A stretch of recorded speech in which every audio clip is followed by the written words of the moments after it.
Dream में जिसके लिए आपके पास एक्शन ओरिएंटेड ड्रीम हो, एक्शन प्लान आप बना सको, वो ड्रीम बने। चौथा रियलिस्टिक, वो पूरा हो सकता है ऐसा ड्रीम हो। जैसे किसी आदमी ने ड्रीम देखा, जी मेरा ड्रीम है मैं बड़ा तंग हूं, है ना, सर्दी बहुत पड़ती है, ये ग्लोबल वार्मिंग खत्म होनी चाहिए, ये मेरा ड्रीम है। तो ये ड्रीम तो आपके देखने से नहीं हुआ भाई, है ना, आपके करने से क्या होगा। या मैं चाहता हूं विश्व शांति है मेरा सपना है, ये इच्छा हो सकती है विश्व में शांति रहे, लेकिन उसमें आपके पास करने को क्या है, ये रियलिस्टिक नहीं है, आपसे जुड़ा हुआ कुछ नहीं है इसमें। जो ड्रीम रियलिस्टिक दिखता हो, आपके करने से पूरा हो सकता हो, वही आपको देखना चाहिए।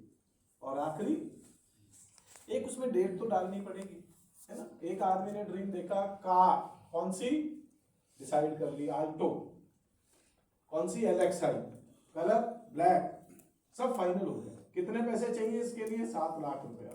एडवांस कितना देना पड़ेगा, 2.5 लाख। 2.5 लाख कहाँ से आएंगे, उसके लिए एक्शन प्लान बना दिया। जब मैं यहाँ से स्टार सिल्वर हो जाऊंगा या स्टार पर्ल हो जाऊंगा तो मैं इतने पैसे मेरे पास आ जाएंगे, और महीने की किस्त भी मैं दे सकता हूं, क्योंकि तब तक मेरा परफॉर्मेंस रॉयल्टी बोनस इतना हो जाएगा, उससे किस्त निकल जाएगी। अच्छा ठीक है, कब तक, जब ऐसा होगा तब तक, जब ये सब हो जाएगा तब तक। तो उसके लिए कोई डेट है नहीं, जब हो जाएगा तब तक, तो फिर कभी नहीं होगा। आपको डेट डालनी पड़ेगी, तब तक मैंने ये करना ही है। जब भी आप ड्रीम देखते हैं तो उसको टाइम बाउंड करना पड़ेगा, उसके साथ एक डेट लगानी पड़ेगी।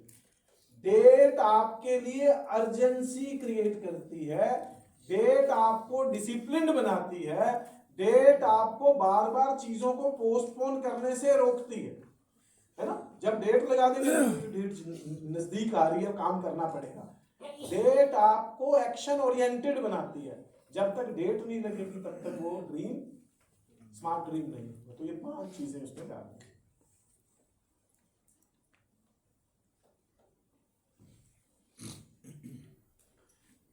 ड्रीम कैसे देखे जाते हैं और ड्रीम्स को कैसे पूरा किया जाता है, इसके लिए कुछ साइंटिफिकली प्रूवन टेक्निक्स हैं। सपने कैसे देखे जाते हैं, कैसे होने चाहिए और उनको पूरा कैसे किया जाता है। ऐसा नहीं कि हवा में ही है, इसके लिए वर्ल्ड के बहुत बहुत बड़े बड़े साइकोलॉजिस्ट जो हैं, उन्होंने कुछ टेक्निक्स बनाई। उनमें सबसे कॉमन टेक्निक जो है वो डॉक्टर विलियम जेम्स की पढ़ाई जाती है पूरी दुनिया। डॉक्टर विलियम जेम्स की टेक्निक, जैसे ये अपना स्मार्ट ड्रीम हो, पिछला दिखा, हाँ, 2,10,000। जैसे इस पे डेट लगेगी तो ये स्पेसिफिक भी है, मेजरेबल भी है, टाइम बाउंड भी है, रियलिस्टिक भी है और एक्शन ओरिएंटेड भी है। तो इसमें जैसे डेट लगेगी, ऐसे ही छोटी छोटी चीजें देखो, अगली खोल। और आप याद रखना, सीधा छत पे नहीं चढ़ा जा सकता। अगर छत पे चढ़ना हो तो क्या करना पड़ेगा भाई, सीढ़ी लगानी पड़ेगी ना, सीढ़ी बनानी पड़ेगी या सीढ़ी लगानी पड़ेगी। तो आप क्या करते हो, पहला स्टेप कहाँ रखते हो, जब सीढ़ी लग जाती है पहला स्टेप, पहले स्टेप पर, पहला स्टेप सीधा सड़क छत पे तो नहीं ना रखते, पहला स्टेप। तो स्टेप बाय स्टेप ऊपर बढ़ेंगे। अगर आपको बड़े ड्रीम देखने हैं तो आपको उनकी लिस्ट में पहले छोटे ड्रीम्स को पूरा करना पड़ेगा। लेकिन मजे की बात क्या है, जैसे ही आप छत पे जाना चाहते हो तो पहले स्टेप पर चढ़ने का मतलब क्या है, मान लो छत तक 15 स्टेप्स हैं, यहां से जमीन से छत तक 15 स्टेप है। जैसे ही आप पहले स्टेप पे चढ़े तो इससे एक फायदा क्या हुआ, आपकी और छत की दूरी कितनी रह गई, 14 रह गई, है ना। एक और चढ़ते ही 13 रह गई, आप ज्यादा। और जैसे ही आप क्लोज होते जाते हो वो आपका कॉन्फिडेंस भी बढ़ाता है और आपका डिस्टेंस भी कम होता जाता है। तो इसलिए ड्रीम्स को पूरा करने के लिए पहले छोटी छोटी चीजें खोलो। ये तो सारे स्मार्ट ड्रीम्स हैं, खोल दो खोल। वो पिछली सारी स्लाइड्स आपने जो पिक्चर्स की थी वो उड़ा दी या पीछे निकल गई, आगे निकालना, वो निकालना, इसको निकाल दो। हाँ, ये कुछ पिक्चर्स हैं, है ना, जिनको आप अपनी, जैसे कई लोगों ने यहाँ ड्रीम लिस्ट बनाई नहीं, इनमें से अगर कोई चीज आपको अट्रैक्ट करती है, आपको लगता है इनको भी सपनों की लिस्ट में डालना चाहिए, तो आपको डालना चाहिए। क्योंकि कई लोगों की ना ये मिसकंसेप्शन है, उनकी थ्योरी में भी जो मेरा टॉप ड्रीम है, बस सीधा मैं उसकी बात करूंगा, आप उस पर कभी नहीं पहुंचेंगे। आपको उस ड्रीम तक पहुंचने के लिए एक सीढ़ी बनानी पड़ेगी छोटी छोटी चीजों से। जैसे पहली चीज क्या हो सकती है कि आज से मैं अपने ड्रेसिंग सेंस को चेंज करता हूँ फॉर एग्जाम्पल, इससे क्या फर्क पड़ेगा? कपड़ों से इंसान का अंदर कुछ नहीं बदलता, लेकिन कपड़ों से आपका एनवायरनमेंट बदल जाता है। अच्छे कपड़े, देखो अगर पॉलिटिशियन बनना है तो ज्यादा एक्सेप्टेंस किसकी होगी? एक कुर्ता पजामे वाले की या अपने पैंट शर्ट वाले की? स्वाभाविक है ना। उस एनवायरनमेंट में जैसे ही कोई व्हाइट कुर्ता पजामे में आएगा, मतलब 100 लोगों की भीड़ है, उसमें से एक बढ़िया व्हाइट कुर्ता पजामे में जैसे ही एंटर हुआ, लोग कॉन्शियस हो जाते हैं, वो बड़ा लीडर होगा, कोई पार्टी की जिम्मेवार बंदा होता है, ऐसा नहीं होता? 200 लोगों की भीड़ है, 200 लोगों की भीड़ में एक भगवे कलर में बड़ी दाढ़ी वाला व्यक्ति आया, यहाँ पन्ना डाला हुआ है भगवे रंग का, तो लोग अपने आप झुकने लगते हैं। क्यों? कोई बाबा जी होता है, ऐसा नहीं होता? कपड़े आपके एनवायरनमेंट को बदल देते हैं। तो इसलिए अगर बिजनेसमैन दिखना है, बिजनेसमैन बनना है, तो पहले बिजनेसमैन। अच्छा आप बाकी सब छोड़ो, अगर मैं इस ड्रेस की बजाय टी शर्ट और मैंने बरमूडा पहना होता है, टी शर्ट और बरमूडा पहन के यहाँ आके माइक पकड़ लेता और ये कहते आ गए जी हमारे विकास गर्ग जी, और आप देखते मेरे को, आप में से कितने लोग मेरी बात सीरियसली सुनते? नहीं सुनते। थोड़ी देर बाद तो सुन सकते थे शायद, जब मैं बात शुरू कर देता तो मेरी कोई अच्छी बात टच हो जाती तो शायद शुरू कर देते सुनना, लेकिन शुरू में तो आप कह जाए कौन आ गया यस और नो? तो थोड़ा सा अपने आप को चेंज करने की जरूरत है। चलो, तो ये लिस्ट बनाने में आपको मदद मिल सकती है। छोटी छोटी चीजें हैं, ये सारे गैजेट्स जो हैं ये आपके घर पे रहेंगे, आपका एनवायरनमेंट बदलेगा, है ना, तो फर्क पड़ता है। और ये सारी चीजें और कुछ नहीं करती, आपके अंदर का जो विनर है, आपके अंदर का जो शेयर है, उसको एक्साइटेड करती है। तू जीत सकता है, तू कर सकता है। जैसे जैसे वो माहौल बदलता जाएगा, वैसे वैसे वैसे वैसे आप आगे बढ़ते जाएंगे लाइफ, और फिर आप बड़े बड़े ड्रीम्स भी अचीव कर सकते हैं। फिर चाहे गाड़ी है, देखो मैंने पहली बार में सीधी ऑडी नहीं ना खरीदी, मैंने पहली बार में 15 लाख रुपए की गाड़ी खरीदी इस बिजनेस से, फिर एक और 15 लाख की खरीदी, फिर मैंने 30 लाख की फॉर्च्यूनर खरीदी। ऐसे करते करते करते करते मेरा कॉन्फिडेंस बढ़ता गया, है ना। आज 60-65 लाख रुपए की ऑडी चलाता हूँ, लेकिन ये एक दिन में नहीं हुआ, स्टेप बाय स्टेप, एक एक सीढ़ी पे आगे बढ़ते गए। नेक्स्ट नेक्स्ट नेक्स्ट नेक्स्ट, खोल दो एक एक करके सारी स्लाइड्स।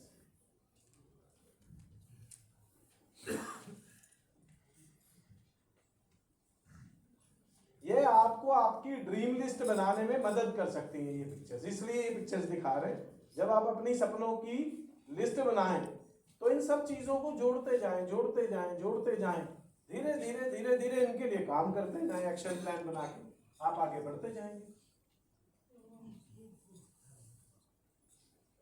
बस अब मेरे को आपसे बात जो करनी है, एक तो मैंने डॉक्टर विलियम जेम्स की जो थ्योरी है उसका बेसिक बताना है, क्रक्स बताना, और दूसरा मैं ड्रीम स्टीलर्स की बात करूंगा, फिर मेरा सेशन कंप्लीट हो जाएगा। तो इसको मैं बहुत थोड़े शब्दों में, क्योंकि मेरे को 10 मिनट का वो टैग दिखा दिया गया कि 10 मिनट बचे हैं, तो फिर मैं जल्दी जल्दी अपनी बात को पूरा करूंगा, आप लोग सहयोग करिएगा। ये देखो इस तरह की फोटोज तो अभी आप शिमला में बना के आएंगे, गोवा में बना के आएंगे अपने फैमिली के साथ। ये फोटो देख के देखो, किसी का मन है अपनी फैमिली के साथ ऐसी, मतलब एग्जैक्टली ये पोशाक मत देखो, है ना, ये तो अलग बात हो गई, लेकिन ये जो चेहरे पे सुकून और खुशी है, आप अपनी फैमिली के साथ चाहेंगे शिमला, अभी कौन सी तारीख को जाना मालिक जी? अगर ईश्वर ने चाहा तो हो सकता है स्नोफॉल मिल जाए, क्योंकि उन दिनों तो आपने जाना कहाँ है शिमला में, मतलब शिमला तो नीचे ऊपर, शिमला ही जाना है, तो पक्का ही मिलेगी। कुफरी कफरी मशहूर तो मिल ही जाएगी बर्फ अच्छी, परमात्मा करे मिले खूब सारी बर्फ, और आप बड़ी सुंदर सुंदर ऐसी फोटोग्राफ लेके आए, और अगले सेशन जब मैं करूं तो इसमें मैं इनकी नहीं आपकी फोटो दिखाऊंगा आप लोगों को, है ना।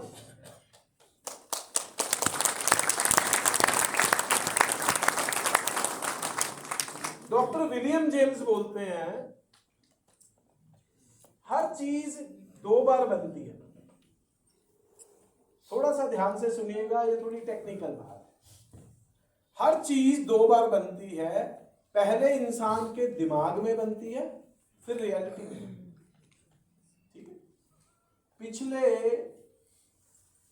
70-80 साल जब से हिंदुस्तान आजाद हुआ तब से लेके आज तक हिंदुस्तान के इंफ्रास्ट्रक्चर में, और वो भी स्पेशली रोड इंफ्रास्ट्रक्चर में, आपको कोई बदलाव नजर आया पिछले 8-10 साल में? यस। कितने लोगों को नजर आया जो ट्रैवल करते हैं? मैं आपको एक एग्जांपल देता हूं, आप हैरान हो जाए। मैं भी हैरान हूं इस बात से, क्योंकि मैं बहुत सालों से ट्रैवल करता हूं, मेरे को पैशन है रोड ट्रैवलिंग। मैंने अपनी स्कॉर्पियो 3 लाख किलोमीटर चलाई, मैंने फॉर्च्यूनर 3.5 लाख किलोमीटर चलाई, मैंने Swift Ford fiesta 2.25 lakh kilometre चलाई, 1.25 लाख किलोमीटर मैंने शेवरले क्रूज चलाई, अभी लगभग 1.25 लाख मैं अमेज चला चुका हूं। तो मेरे को पैशन है, मतलब रोड ट्रैवलिंग। अभी पीछे बिहार में एक प्रोग्राम था हमारी टीम का, तो मेरे को वहां 2 घंटे का एक सेशन करने जाना था। मैं यहां से बाय रोड निकल गया, यहां से गया चित्रकूट, चित्रकूट से वाराणसी, प्रयागराज होते हुए, वाराणसी से बक्सर जहां मेरा प्रोग्राम था, बक्सर से वापसी में अयोध्या, अयोध्या से आगरा, आगरा से इधर मथुरा होते हुए वापस आ गए। 3000 किलोमीटर मैंने ट्रेवल किया। ये सब घूमना भी हुआ इतनी जगह, और वहां सेशन भी हो गए। 3000 किलोमीटर, पता कितने दिन लगे? 5 दिन में ये सब हो गए। 4 हाईवे टच किए हमने, express way, Agra to Lucknow, Delhi to Agra 185 kilometre, Agra to Lucknow 315 kilometre. जहां पर जाके एक बार हाईवे पे आप चढ़ गए तो आपको ब्रेक एक बार भी नहीं लगानी, not a single time. Purvanchal express लगभग 300 किलोमीटर, बुंदेलखंड एक्सप्रेस लगभग 296, वो भी 300 किलोमीटर। अब ये इंफ्रास्ट्रक्चर पिछले 10 साल में बन गया, इससे पहले था नहीं। पहले सड़कें कैसी बनती थी? जब यूपी में एंटर करते थे तो मेरे को याद है, जब मैं दिल्ली रहता था इसी बिजनेस के लिए, जैसे ही हम दिल्ली से गाजियाबाद एंटर करते थे तो मेरे साथ संजय अरोड़ा जी होते थे, दिल्ली में पीयूसी उनकी आजकल। उन्होंने एंटर करते ही बोला, विकास जी उल्टा प्रदेश आ गया, उल्टा प्रदेश आ गया। उत्तर प्रदेश को वो उत्तर प्रदेश नहीं बोलते थे, वो क्या बोलते थे? उल्टा। और ये चारों हाईवेज में उत्तर प्रदेश के बता रहा हूं। अब ये हाईवेज जो बने, ये रियलिटी में बाद में बने, पहले किसी के दिमाग में बने। एक रेवोल्यूशनरी ट्रांसपोर्ट मिनिस्टर आया, नितिन गडकरी, उसने वर्ल्ड वाइड घूम के ये महसूस किया कि सबसे जरूरी रोड इंफ्रास्ट्रक्चर, इसके ऊपर काम होना चाहिए। सारे लोगों ने बोला पागल है तू, इसमें लगेंगे 50 साल। वो कह रहा 10 साल में बनाएंगे। और तेरा दिमाग खराब है, नहीं बनेगा। वो कह रहा नहीं बनाएंगे।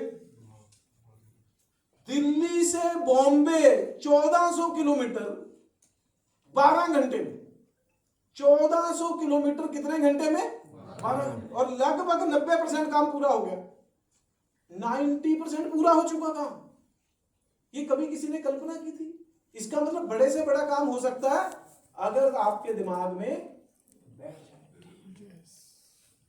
तो 3 स्टेप्स हैं। नंबर 1 दिमाग में आइडिया, नंबर 2 कागज पे लिखना, तीसरा उसके लिए एक्शन प्लान करना। जब इतने बड़े काम हो सकते हैं तो मेरी और आपकी फाइनेंशियल ग्रोथ के लिए नहीं कुछ हो सकता? तो छोटा काम है इसके मुकाबले, तो इतना सा है। अगर प्लान करके निकलेंगे तो यहां से 2,10,000 रुपये हफ्ता कमाना, एक बड़ी गाड़ी लेना, एक बड़ा घर लेना, अपने साथ 10, 20, 50 लोगों के जीवन में सुधार लाना, ये क्या बहुत मुश्किल काम है?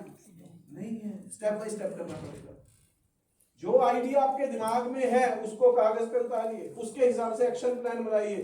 करना नहीं आता तो चिंता की बात नहीं, जो आदमी लेके आया उसके साथ बैठ जाइए कि भाई साहब या तो तू बनवा या किसी के साथ बैठा। या तो वो क्या करेगा, आपको सारा सिखाएगा कैसे ड्रीम लिखे जाते हैं, कैसे एक्शन प्लान बनाए जाते हैं, है ना। या फिर वो क्या करेगा, अगर उसको भी नहीं आता वो आपको किसी सीनियर के पास ले जाएगा, ज्यादा मेरे पास आ जाएगा। अपना ड्रीम लिखिए, उसके लिए एक्शन प्लान बनाइए और काम में लग जाइए। अब आखिरी बात करेंगे ड्रीम स्टीलर्स। आखिरी, मेरे और आपके जीवन में एक कर्स है, अभिशाप है, और वही वरदान भी है। बड़े ध्यान से सुनना मेरी बात। इस सृष्टि में जो चीज नुकसानदायक है वही फायदेमंद भी होती है, और जो फायदेमंद होती है उसका कोई ना कोई नुकसान भी जरूर होता है। और वो कर्ज क्या है? मेरे आसपास में, आपके आसपास में कुछ ऐसे लोग हैं जिनको हम ड्रीम स्टीलर बोलते हैं। ड्रीम स्टीलर कौन होते हैं? स्टीलर का अंग्रेजी में जो मतलब होता है चुराने वाला। सपने को जो चुरा लेता है उसको स्टीलर बोलेंगे, जो आपके सपने को चोरी कर लेता है। अब कई बार वो चोरी करने वाला व्यक्ति अच्छा भी हो सकता है, कई बार बुरा भी हो सकता है। जैसे जब मैं इस बिजनेस में आया तो कई लोग चिढ़ गए मेरी तरक्की से, वो कोशिश करते थे इसका ये बिजनेस ना चले। आपके साथ भी ऐसा होता है? कुछ लोग ऐसे होते हैं ना, पड़ोसी अड़ोसी कोई रिश्तेदार भी होता है कई बार। लेकिन कुछ लोग ऐसे होते हैं, आपके पेरेंट्स या आपका कोई खास दोस्त, जो आपका कोई नुकसान ना हो इसके लिए चिंता करता है। जैसे मेरी मम्मी ने बोला ये बिजनेस नहीं करना चाहिए तेरे को, क्योंकि तेरा काम इतना सेटल्ड है, तू वहां से भागता दौड़ता रहता है, ये पता नहीं सेट होगा कि नहीं, वो ना खराब हो जाए। अब मेरी मम्मी जो है उनका मेरे प्रति इंटेंशन खराब हो, उनकी नीयत खराब होगी क्या? नहीं होगी ना। वो चिंतित है मेरे लिए। चिंतित क्यों है? कि कहीं ऐसा ना हो जो ये इतना बढ़िया काम चल रहा है ये भी खराब ना हो जाए इसका, वो तो पता नहीं सेट होगा कि नहीं। लेकिन अगर मैं अपनी माँ की बात मान लेता तो आज अपनी एजेंसी में बैठा होता। नुकसान दोनों के दोनों बराबर करते हैं। जिनकी नीयत खराब है वो भी उतना ही नुकसान करेंगे आपके ड्रीम को चुरा के, जिनकी नीयत आपके प्रति अच्छी है वो भी उतना ही नुकसान करेंगे, क्योंकि सपना तो दोनों ने चुरा लिया। धीरू भाई अंबानी जब नौकरी छोड़ के आया तो पहला थप्पड़ किससे पड़ा उसको? उसके पिताजी से। पागल, लोगों को बाहर जाने का मौका नहीं मिलता, तेरे को नौकरी मिली बुलाई थी, तू बनाएगा रिफाइनरी, तेरा दिमाग खराब है, चल। अब धीरू भाई अंबानी के जो पिताजी थे उन्होंने थप्पड़ मारा, तूने गलत डिसीजन लिया। लेकिन जब उसने अपने डिसीजन को प्रूव कर दिया तो उसके पिताजी ने क्या बोला होगा? हे ईश्वर, शुक्र है तूने मेरी बात नहीं मानी। बोला होगा कि नहीं बोला होगा? क्योंकि अब वो सक्सेसफुल हो गए। तो अपने को सपने चुराने वाले लोगों से बचना है, चाहे उनकी इंटेंशन अच्छी है चाहे बुरी, अपने को नहीं चेक करना। लेकिन जो भी आपके सपने में, रास्ते में रोड़ा अटकाता है उससे हमेशा बचना है। क्यों बचना है? आपकी अंतरात्मा की गवाही पे आप एक रास्ते पे निकले हो और वो सच्चा रास्ता है, सही रास्ता है। दूसरा आदमी चाहे आपके प्रति चिंतित है चाहे आपसे चिढ़ता है, लेकिन वो आपको डिस्ट्रैक्ट कर रहा है, वो नुकसान कर रहा है, इधर उधर ट्रैक से आपको भटका रहा है। बचना आपको, सपना मेरा है इसलिए बचना भी मेरे को पड़ेगा। और जैसे मैंने शुरू में बोला, एक ना अजीब सा डर है ह्यूमन माइंड में, ये रहता है, ये स्वाभाविक है, ये ईश्वर की रची हुई माया का हिस्सा है। हमेशा डर क्या लगा रहेगा? अगर मैं कामयाब ना हुआ तो। मेरी इस स्टेटमेंट को नोट करना और इस पे एनालिसिस करके देखना, इस पे विचार मंथन करके देखना जरूर। दुनिया में बहुत सारे काबिल लोग इस वजह से कामयाब नहीं हुए क्योंकि नाकामयाबी उसको बाहर नहीं निकाल सकते। कामयाब होने के लिए असफल होने का जो भय है, जो नाकामयाब होने का डर है, वो सबसे बड़ी जिम्मेवारी है उसकी। हमेशा डर लगा रहता है, इसीलिए कभी भी खुल के खेल ही नहीं पाते। डर डर के, प्रोटेक्टेड होके, कॉन्शियस होके खेलोगे तो बढ़िया नहीं खेल सकते।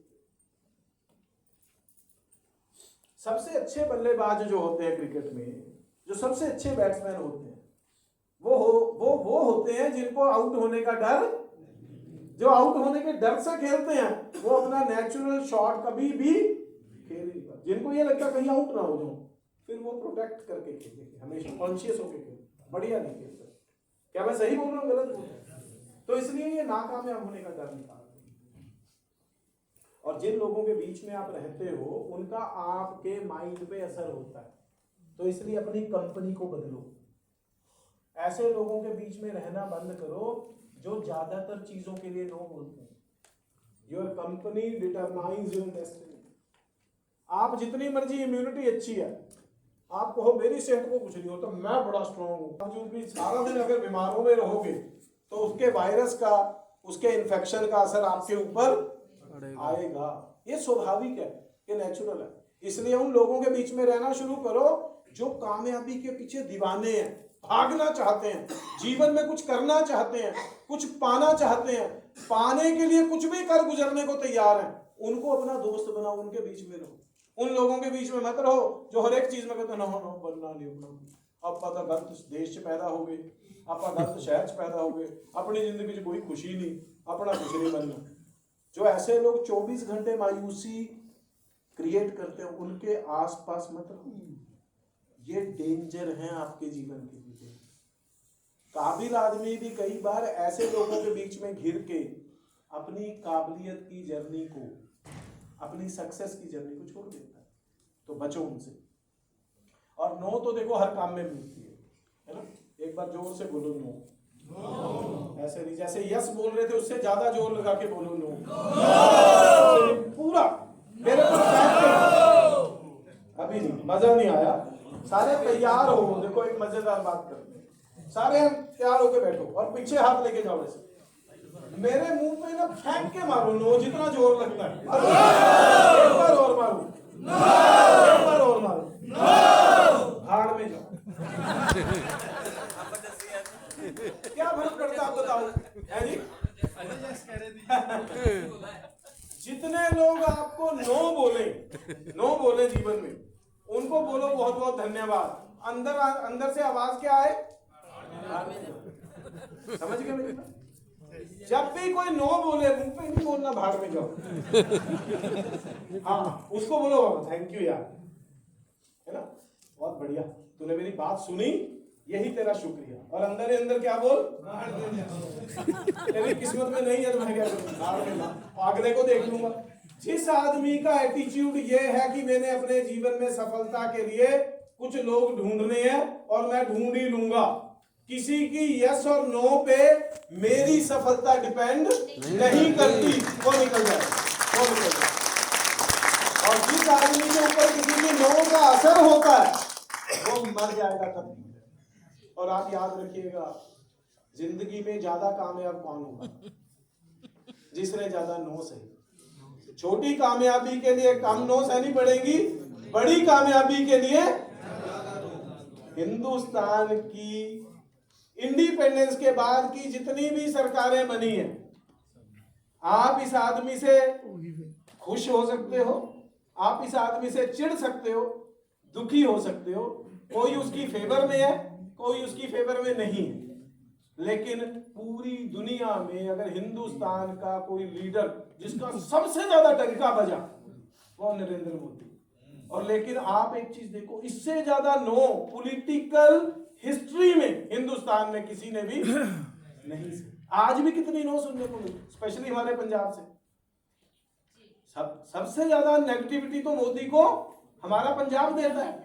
और जब वो वहां से निकला गुजरात से, जब वो गुजरात का सीएम बना, तो आप देखो कितनी की नेगेटिविटी। अमेरिका ने वीजा रिजेक्ट किया, सारी की सारी सेंटर की फोर्सेस उसके अगेंस्ट लगी हुई थी। कौन सा ऐसा केस है जो उसके ऊपर नहीं डाला? लेकिन वो इतना आगे कैसे निकल गया? क्योंकि हर नो को वो पल्ला पसार के लेता है, एक्सेप्ट करता है कि ये नो जो है ये मेरी सक्सेस की बिल्डिंग में एक पत्थर का काम करेगी, एक ईंट का काम करेगी। आप भी अपनी सक्सेस स्टोरी खड़ी कर सकते हो, नो सहनी पड़ेगी। और नो is the part of business. इसको मान लो, नो तो मिलेगी। जो लोग नो से डरेंगे वो निकल नहीं सकते। नो से डर निकाल दो। अपने कान को क्या सुनना चाहिए? अब ध्यान से सुनना मेरी बात। अब बोलो एक बार जोर से, नो। मेरे कान में नो नहीं पड़ता, मेरे कान में पड़ता है नो मीन्स नोट नाउ। अभी मैं तैयार नहीं हूं, कल फिर बात कर लेंगे। मेरे को जो 17 साल पहले नो कर चुके और 17 साल से लेके अब तक 1700 बार नो कर चुके, मैं अभी भी प्रपोजल दे देता हूं, मान तैयार है? चलो नो, मैं चलो 1700 ही अगली बार फिर मेरा क्या दे दिया? अगर कोई हाँ करता है तो सिंगला जी है, अगर कोई ना करता है तो वो वहीं बैठे अपने घर पे, मेरा क्या ले लिया? सिंगला जी हाँ करते करते करते करते आईटीसी बन गए। सिंगला जी के समय से जो लोग ना कर रहे हैं, मेरा क्या गया? लेकिन मैं उनको अपनी लिस्ट से हटाता नहीं। मैं कहता हूं नो, वो कह रहा है नो, मैं सुनता हूं अभी नहीं, फिर मैं अगले दिन फिर पूछ लेता हूँ, 10 दिन बाद फिर पूछ लेता हूँ, 2 महीने बाद फिर पूछ लेता हूँ, अभी मैंने बना कुछ? कह रहा नहीं, मैंने कहा कोई बात नहीं, पत्थर थोड़ी मार दिया किसी ने, डरना नहीं है। नेक्स्ट। और सपना जो होता है ना, देखो कुछ चीजें अपने को करना अच्छा लगता है, ध्यान से सुनना मेरी बात को, कुछ चीजें करना अच्छा लगता है, कुछ करना जरूरी होता है। वो अच्छा लगे या ना लगे, जो बिजनेस के लिए जरूरी है वो करना, इसको बोलते हैं अपना कंफर्ट जोन तोड़ना। एक आदमी कहता मैं शुरू में मैं ही बोलता था, मैंने कहा जिंदगी में मैंने अपनी शादी के अलावा कभी कोट नहीं पहना, मैं नहीं पहनूंगा। दीपक जी ने बोला ना पहन। एक सेशन में बैठे थे, उसमें बोला गया आपकी सक्सेस आपके कंफर्ट जोन के बाहर है। अब मेरे को स्वेटर ज्यादा कंफर्टेबल लगता था, कोट मुश्किल लगता था, मैंने उसी दिन स्वेटर छोड़ दिया, कोट पहनना शुरू कर दिया। जो चीज आपके लिए जरूरी है, सुबह उठना मुश्किल लगता है लेकिन बिजनेस के लिए जरूरी है तो उठूंगा, शाम को लेट इवनिंग मुश्किल लगती है हमें, बिजनेस के लिए जरूरी है तो करूंगा, हर हफ्ते एक ट्रेनिंग प्रोग्राम में जाना जरूरी है, मेरे को अच्छा नहीं लगता लेकिन बिजनेस के लिए जरूरी है तो जाऊंगा। मैं वो काम नहीं करूंगा जो मुझे अच्छे लगते हैं, मैं वो काम करूंगा जो इस बिजनेस में सक्सेस के लिए जरूरी है, इसको बोलते हैं कंफर्ट जोन। और लास्ट पॉइंट मेरे साथ साथ बोलेंगे, नो पेन, और बोलो no pain no gain, no pain no gain, no pain no gain, no pain no gain. और मैं इसको एक और अलग एंगल से बोलता हूं, मोर पेन, दोबारा बोलो, मोर पेन। छोटी सक्सेस के लिए छोटा पेन सहना पड़ेगा, बड़ी सक्सेस के लिए ये कुदरत का नियम है, ये मेरा और आपका बनाया हुआ नियम नहीं। गुलाब के फूल चाहिए तो सिस्टम ऐसा है कि कांटों के बीच में से मिले, और कमल का चाहिए तो कीचड़ में से निकलना पड़ेगा। स्वाभाविक है, आपको हो चाहिए तो कमल का, लेकिन बाग बड़ा सुंदर हो, वहां कमल के फूल उग जाए, नहीं उगे, उसके लिए वो कीचड़ वाला पानी, वही एनवायरमेंट है। यस और नो? यस। इस नॉन ह्यूमन हिस्ट्री सबसे ज्यादा पेनफुल एक बच्चे का जन्म है, इससे पेनफुल कुछ नहीं हो सकता।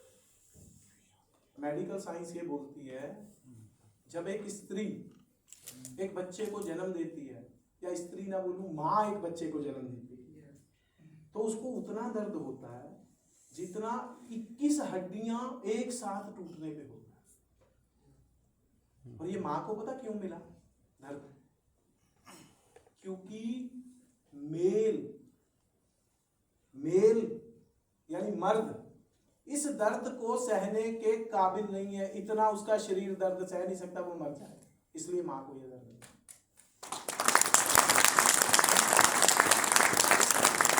और मां ये दर्द तो क्यों सह लेती है? क्योंकि जैसे ही वो कंसीव करती है उसके दिमाग में एक ड्रीम बनता है, 9 महीने के बाद एक सपना साकार होगा, और पूरी दुनिया में ह्यूमन बीइंग के लिए सबसे सुंदर उपहार एक बच्चे का जन्म है। उससे बड़ा उपहार कोई, जिनको बड़ी इजीली बच्चे मिल जाते हैं उनको शायद ये महसूस नहीं होता, जिनको 10-10 साल औलाद नहीं मिलती और दुनिया भर में चक्कर काटते हैं उनको पता होता है। बच्चे के जन्म से बड़ा उपहार, बड़ा गिफ्ट हो ही नहीं सकता, लेकिन क्योंकि इतना बड़ा गिफ्ट है इसलिए इतने बड़े दर्द को सहने के लिए वो माँ का माइंड, उसका मन तैयार हो जाएगा। तो मैं ये कभी नहीं कहूंगा कि ईश्वर आपको दर्द ना दे, मैं नहीं कहूंगा, ये आपके साथ इनजस्टिस होगा, क्योंकि कुदरत के नियम के बगैर ना आप जीत सकते ना मैं जीत सकता। मैं तो ईश्वर से ये प्रार्थना करूंगा, ईश्वर आपको खूब दर्द दे, लेकिन उस दर्द को सहने की ताकत दे। Thank you very much.